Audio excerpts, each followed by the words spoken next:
powerful Senate Appropriations Committee, which controls legislation on how tax dollars are spent. Senator Hill was first elected back in 1990. A cause of death has not been released. The senator was 75 years old. Also tonight, 65 Georgians have died in just the past 7 hours from coronavirus. Thanks for joining us tonight at 11. I'm Sean Gables. Hi, Sean. I'm Rick Fulbaum. That number is staggering. Here is a look at the latest figures here in Georgia. There are now more than 7,500 confirmed cases statewide. Of those cases, nearly 1,400, or more than 18%, are hospitalized. The death toll is also nearing another stunning landmark, with 294 people dead. New tonight, MARTA making changes after a bus driver's picture reveals passengers failing to follow social distancing guidelines. Take a look at this picture, and you can see those passengers packed into seats. CBS 46's Trayson Bragg is live with how MARTA is responding tonight. Trayson. Well, Rick, it all started with a policy change that was meant to promote social distancing on all MARTA buses. Riders I spoke with say it did the exact opposite.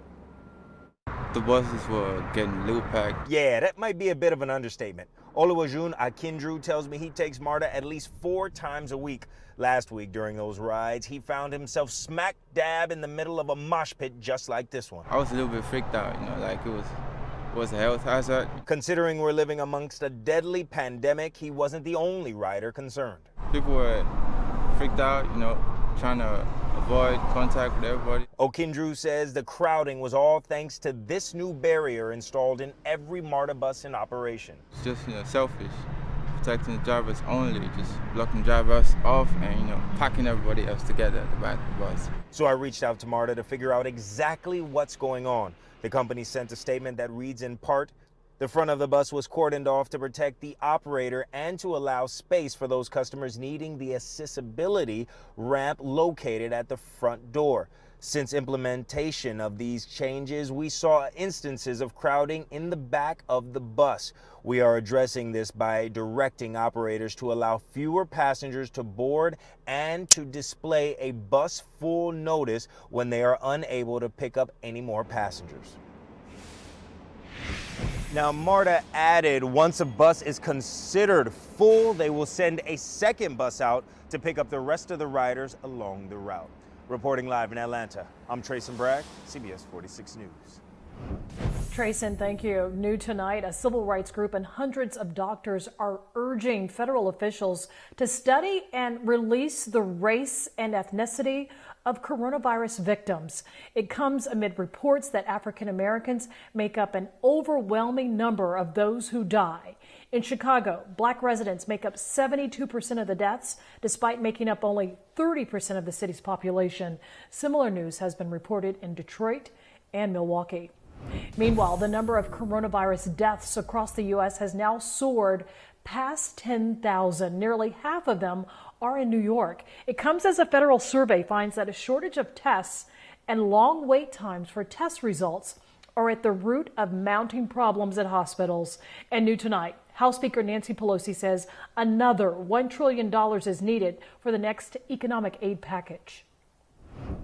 Tonight, Atlanta police looking into a report that a person purposely coughed on children. CBS 46's Jamie Kennedy joins us live on 17th Street tonight with this exclusive. Jamie, good evening. Good evening, Sean. The scary scene happened here yesterday at 6 p.m. The family believing they may have been the target of a social media challenge. The Speakmans and their kids were out walking their dog when the unthinkable happened.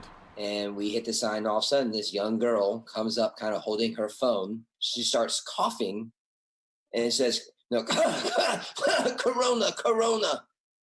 And then it just walks off. Laughing hysterically. Laughing, going away.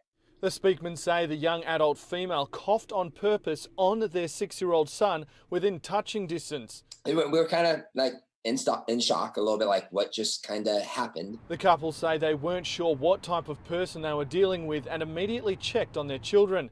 They took a couple of quick pictures before trying to pursue the woman. And I tried to go after her, and then she kind of ducked into either an apartment building or went down a side street. The couple filed a police report. Police say they are looking into the situation and can't say yet what the person could be possibly charged with. Police around the country are dealing with similar incidents. The family believes a person who laughs and does this is a danger to all. If they don't feel like there's a consequence for what they're doing, then it's going to get out of control.